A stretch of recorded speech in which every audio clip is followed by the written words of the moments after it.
नमस्कार श्रोते हो.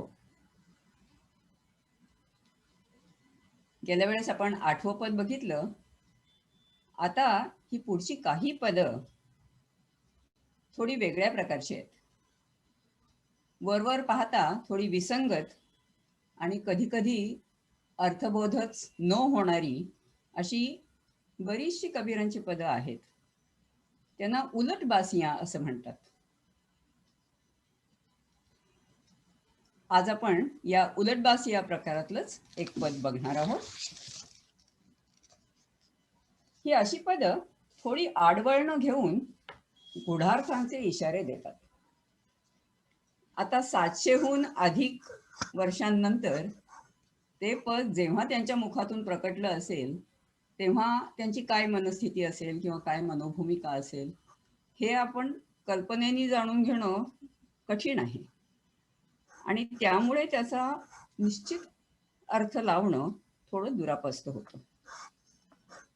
शिवाय मानवी तर्काच्या पलीकडचे अनुभव जेव्हा असे तर्कनिष्ठ आधाराने सांगावे लागतात, तेव्हा ते कठीणच होतं. म्हणून आपल्याला आपल्या तोकड्या तर्काला श्रद्धेची आणि कबीरांच्या साक्षीची जोड देऊन अशी पदं समजून घ्यावी लागतात. तर हे 9वं पद असं आहे. इहि तत राम जपहु रे प्राणी, बूझो अकथ कहाणी, हरि कर भाव होई जा उपरी, जागृती रैन बिहाणी. डाइन डारे सुनहा डोरे, स्यंग रहे बन घेरे, 5 कुटुंब मिली जूझ न लागे, बाजत सबल संघेरे. रोहे मिरग ससा बन घेरे, पारधी बाण न मेले, सायर जले सकल बन दाझे, मंच अहेरा खेले.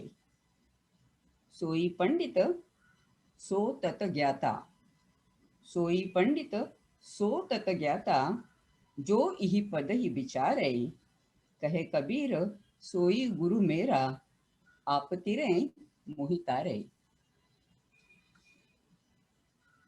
आता मराठी आहे का? जप राम तत्व जप रे प्राणी, तुझ कळेल ही अकथ कहाणी. हरिकृपा लाभली जयाला, रात्र सरे त्याची जागरणी. चेटूक घाली ती कुत्र्यावर, सिंह वेढतो रान, कलहाचा कोलाहल करीती 5 कुटुंबी जन. वनी हिंडती हरिण ससे, करीन पारधी शरसंधान. सुकता सागर वनही जळते, शिकार साधी मीन. ओळखील हे पद तो पंडित, ओळखील हे पद तो पंडित, त्यासच तत्वज्ञान. तोच सद्गुरु कबीराचा, त्या संगे माझे उद्धरण. 7व्या पदाच्या संदर्भात आपण भ्रूमध्यामधल्या अकथ नावाच्या पोकळीविषयी थोडंसं जाणून घेतलंय. अकथ या शब्दाचा सरळ वाच्यार्थ कथन करायला अवघड किंवा शब्दांनी पूर्णपणे उलगडता न येणारा असाच आहे. पदाच्या पहिल्या ओळीमध्ये कबीर हा अकथ शब्द दुहेरी अर्थाने योजताना दिसतात. आध्यात्मिक अनुभव शब्दातीत वर्णत अवर्णनीय असतो. तो रामस्मरणाच्या उत्कट भावस्थितीमध्येच सहजगम्य होतो. सामान्य भाषेला त्याचं वर्णन करणं शक्य नाही, म्हणून तो अनुभव अकथ आहे. तसंच त्या अनुभवाचं स्फुरण भ्रूमध्यामधल्या अकथ या बिंदूंच्या पोकळीमध्ये होत असतो, म्हणूनही तो अकथ अनुभव आहे. असा अनुभव गुरुकृपेने ज्याला प्राप्त होतो, तो सदैव जागा होतो. त्याची अज्ञान माया रात्र कायमची संपून जाते. त्याचं सामान्य भातभाजीचं, सुखदुःखाचं, दिल्या घेतल्याचं सर्व काही संपून जातं. परंतु तुम्हा आम्हा सामान्य जनांवर मात्र मायेने असं काही चेकटूक गारुड केलेलं असतं की आपल्या आयुष्यरूपी जंगलांमध्ये सर्व प्रकारची वासनारूपी जनावरं मोकाट सुटलेली असतात. त्यात हरिण शशांसारख्या सामान्य आशा आकांक्षाही असतात आणि स्पर्धा, ईर्ष्या, द्वेष इत्यादींच्या सिंहगर्जनाही होत असतात. कारण विवेकरूपी कुत्र्यावर काळी जादू करून मायेने त्याचं भुंकणं बंद केलेलं असतं. त्यामुळे आपण लढा कशाशी द्यायचा, पारद कशाची व्हायला हवी हेच विसरून जातो. पारध्यानी शरसंधानाची विद्याच विसरल्यासारखं आपण नामानुसंधानाचं अमोघ अस्त्रही वापरू शकत नाही. या सर्वांवर कबीर म्हणतात त्याप्रमाणे एकच उपाय आहे. निर्द्वंद्वपणी हरिचिंतन करणं, नामस्मरण करणं हा एकच रामबाण जंगलातला कोलाहल शमविण्याला समर्थ आहे. वरवर वाचताना विसंगत वाटणाऱ्या अशा पदांतील प्रतिमांचे नेमके अन्वय अर्थ लावणं कठीण आहे. परंतु कबीरांच्या साहित्यात वारंवार येणाऱ्या प्रतिमांचे त्यांच्या साहित्याच्या अभ्यासकांनी स्थूलमानाने काही अर्थसंकेत लावलेले आहेत. हे अर्थ म्हणजे जंगलामध्ये रस्ता हरवू नये म्हणून पाऊलवाटेच्या आसपास विखरून ठेवलेले खुणेचे दगडच म्हणा ना. पदाच्या पुढच्या कडव्यामध्ये सुकता सागर वनही जळले शिकार साधी मीन या ओळीचाही असाच स्थूल अर्थ अभ्यासक आपल्याला सांगतात. योग प्रक्रियेमध्ये ब्रह्माग्नी प्रदीप्त झाल्यावर योगी कृश होतो, त्याचं रक्त आटतं, वासना हळूहळू नाहीशा होतात आणि कुंडलिनी शक्तिरूप मासोळी ब्रह्मरंध्राचा वेध घेते, असा काहीसा ढोबळ अर्थ इथे अपेक्षित आहे. कबीर इथे कोड्यात किंवा उखाण्यात बोलतायत. आपल्याला बुद्धी चालवून या कोड्याची उकल करण्याचं आवाहन करतायत. आपल्याकडे एकनाथांच्या भारुडांमध्ये अशा तऱ्हेची कुठं प्रतिमा दिसतात?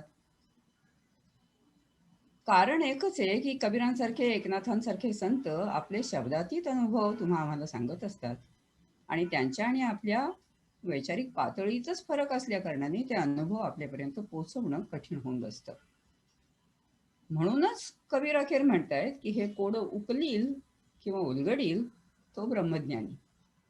अशी ब्रह्मज्ञानी व्यक्ती हीच केवळ गुरु असते आणि म्हणून गुरूंशी कायावाच्या मनाने सहसंगती करूनच साधकाचा उद्धार घडू शकतो, असंच इथे कबीर समजावत आहेत.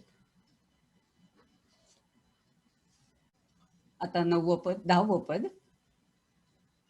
अवधू ज्ञान लहरी धुनी मांडी रे, अबद अतीत अनाहत नादा, इहि बिधी तृष्णा खांडी रे. बनके ससै समंदी घर किया, मंछा बसई पहाड़ी, सुई पिवई बाम्हण मतवाला, फल लागा बिन बाड़ी. खार बुणे कोली मैं बैठी, मैं भैं खूंटा मैं गाड़ी, ताणे बाणे पड़ी अन्नवासी, सूत कहे बुणी गाढ़ी. कहे कबीर सुनहु रे संतो, अगम ज्ञान पद माही, गुरु प्रसाद सुई के नाके, हस्ती आवे जाही. फार छान पद आहे, पण असंच समजायला अवघड आहे. मराठी ऐका. अवधू ज्ञान लहर धुनी मांडतो रे, अवधू ज्ञान लहर धुनी मांडतो रे, कालातीत अनाहती रमतो, अशी तो तृष्णा खांडतो रे. शशकवनीचा सागरी घर करी, शिखरी बैसे मीन, वेडा ब्राह्मण रसफळ चाखे, उमजे उपजे जे तरुवीण. धोटा चाले मागावरती, मी पण विणकर विणतो, धोटा चाले मागावरती, मी पण विणकर विणतो, उभ्या आडव्या सुतातून तो विरळ वेगळा आवरतो. सजान हो ठाईचे गूढ, दास कबीर सांगतो, गुरुप्रसादे सुई नेढ्यातून हत्तीही येतो जातो, गुरुप्रसादे सुई नेढ्यातून हत्तीही येतो जातो. हरिकृपेनी ज्या प्राण्याची अविद्या रात्र संपून त्याला निरंतर जागृत अवस्था प्राप्त होते, त्याला सहज ज्ञान म्हणजे वेगळं काही करण्याचं उरतच नाही. तो नित्य किंवा कालातीत होऊन अवधूत पदाला पोचतो आणि व्यावहारिक जगातील लोभ, माया, आशा, अभिलाषा याची त्यांना तमाच उरत नाही. मग सगळीच उलटापालट झाल्यासारखं होऊन जातं. वासनारूपी जंगलातील ओढाळ शशासारखा जीव खोल समुद्राच्या तळाशी ध्यानस्थ होतो. ज्ञानसागरात अवगाहन करून स्वस्थ होतो आणि समुद्रातली सळसळती मासोळी लाटांच्या येरझारीवर खेळण्याऐवजी उंच कपारीवर जाऊन स्थिरावते. म्हणजे काय होतं हे पुन्हा शब्दांच्या चिमटीत धरून सांगता येत नाही. म्हणूनच कबीर कोड्या उखाण्यांचा आणि उलटबासियांचा आश्रय घेतात. याआधीही एका पदामध्ये आपण कुंडलिनी रूपी मासोळी वासना सागराला ओहोटी लागल्यावर सुषुम्ना रूपी झाडावरती ब्रह्मरंध्रामध्ये स्थिरावते असं वर्णन वाचलंय. त्याचाच या पदामध्ये पुनरुच्चार झालेला दिसतो. अशा अवस्थेला पोचलेल्या अवधूताला अनन्यसाधारण रसफळाचा दुर्लभ आस्वाद मिळतो असं कबीर म्हणतात. हे रसफळ कोणत्याही भौतिक झाडावर लटकणारं फळ नसून ते सुषुम्नारूप झाडावरचं अद्भुत रसफळ आहे. कुठल्याच झाडावर पैदा न होणारं पण अवीट माधुर्याने भरलेलं हे कुठचं रसफळ अवधूत चाकतो हे कोडं उलगडण्यासाठी आपल्याला उभ्या आडव्या श्वास प्रश्वासांच्या धाग्यांनी आयुष्याचं वस्त्र विणणारा मी कोण याचा शोध घ्यावा लागेल. त्यासाठी कबीर आपल्याला एक खूण देतात, ती म्हणजे तो विणकर त्या वस्त्राच्या अलीकडे पलीकडे वेगळ्या कुठल्या ठिकाणी नसतोच. तो विणकर श्वासप्रश्वासांच्या ताण्याबाण्यातच समावलेला आहे.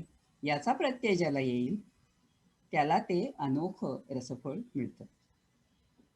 अर्थात हे सारं कसं कधी होईल याविषयी मात्र कबीर मागच्या पदांप्रमाणेच एकमेव उपाय सांगतात, तो म्हणजे गुरुकृपा. अशक्यप्राय अतर्क्य गोष्टीही गुरुकृपेने सहज साध्य होतात हे समजवण्यासाठी कबीर अतिशयोक्ती अलंकार वापरतात आणि म्हणतात की जर गुरुकृपा घडली तर सुईच्या नेढ्या एवढ्या सूक्ष्म पोकळीतून हत्ती एवढा प्रचंड प्राणी देखील ये जा करू शकेल. उन्मनाच्या सूक्ष्म अवस्थेत मनाचा हत्तीही सहज पलीकडे जाऊ शकेल. नमस्कार. आज इथेच थांबूया.